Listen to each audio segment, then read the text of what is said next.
Hello, this is Charlene with the Southern Gals Kitchen, and we're going to do sun-dried tomatoes today. So we'll be right back. I got these tomatoes the other day at a farmer's market locally.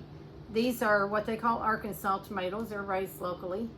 I like the homegrown tomatoes will be in from this area, probably this weekend they said, but these are really good. And I have made many sun-dried tomatoes, not sun-dried, but dehydrated tomatoes out of these. So we're making dehydrated tomatoes today. You can make sun-dried.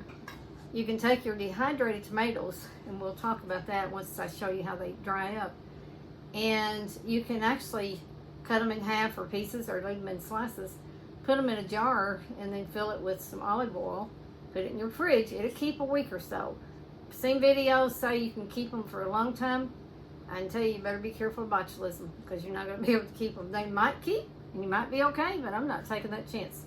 So I will dry them, and if I want sun-dried tomatoes, I'll take my dried and I keep mine in the freezer, and I'll explain why. Because, well, I'll explain now, because sometimes when you dry them, to get all that moisture out, you might think it's out and they'll be crisp, but sometimes later they can still have some moisture in there from the air, from the jar, from whatever. I just don't like to take a chance of mold, so I dry them and they shrink down to nothing. I mean, all of these will be go in probably a quart bag, just a little bag.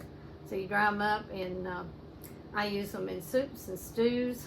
Make my tomatoes, sun-dried tomatoes with the oil.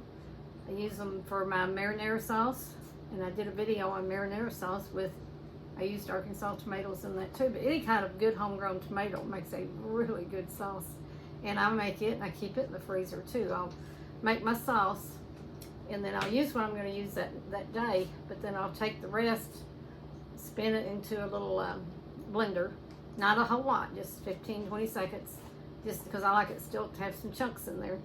And then I'll put it in quart bags, about half full, fold them over, get the air out, zip it up, and then I'll put it down flat and put them on a tray, put them in the freezer. That way they dry flat. Then you can take out your bags and put all those bags into a gallon Ziploc bag or something. But right now, let's work on these tomatoes. I also have some basil and oregano. These are from my garden. They're dried, dehydrated them. I keep them all the time. Now these, you don't have to keep them in the freezer because you're going to get them really dry. Tomatoes and things, though, I kind of worry about. Just don't trust that too much. So fruit, things like that, I'm going to put them in the freezer after I dehydrate them.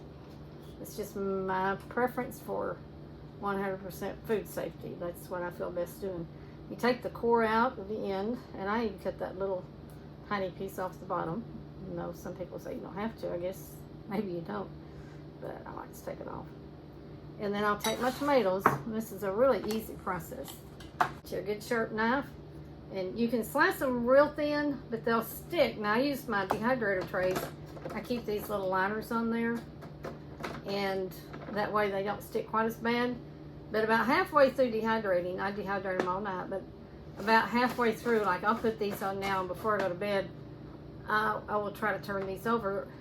I don't know, it'll be several hours before I go to bed, and I'll turn them over, and that way they don't stick as much, and it helps the other side dry too better. But if you get them too thin, sometimes they're really hard to get off. You get them too thick, they take forever to dry. So I like to do them just kind of those look really, really good, and they taste amazing. Thin slice, and not too, this one's a little thicker because it's the end piece, and it's going to take longer to dehydrate, obviously. But man, sun-dried tomatoes dehydrated, they're just so good. Now that one's a little thick. It's going to take longer, obviously. I'll try to get it a little thinner this time. And when they're different thicknesses, like I'm doing, not on purpose, but I am doing that, you can take some off. Some will be dry in the morning and some may not be. So I'll have to leave them on longer. So you can kind of figure it out. My dog's barking. Lucy, what are you barking at? Huh, what you barking at? Y'all ever make a video with the dog in the house? You probably got to hear some barks. Anyway, you fill your trays up with these, and I'm going to fill them up. And I've got enough tomatoes here. One big tomato will do one of my little brown trays. And so I can generally get one on there. You want a little space between them, but they're also going to shrink up.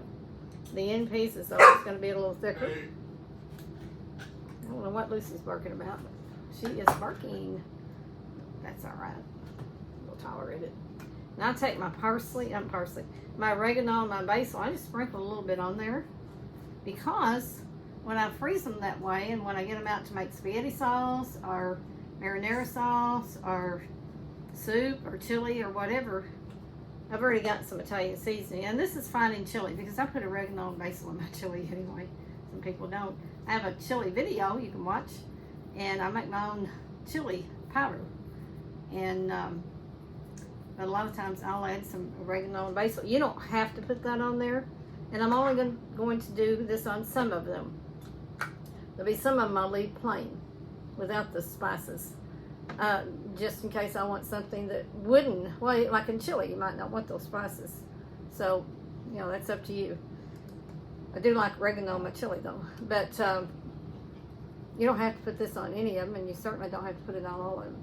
You can turn these over and do the other side very lightly, and then we'll finish up all my tomatoes.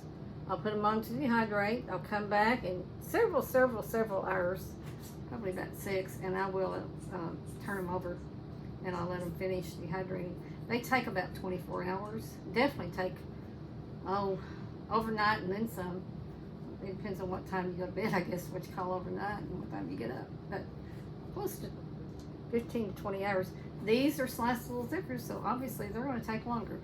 And I'm not going to quit dehydrating until they're dry. I like them in the daytime. From now till bedtime, my dehydrator will be at about 132. Because tomatoes will spoil. They will spoil on you faster than some things.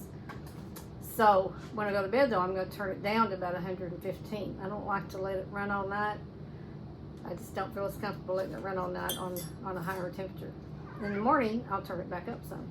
Those look really, really good. And they taste amazing. I'll be back when I get these dehydrated.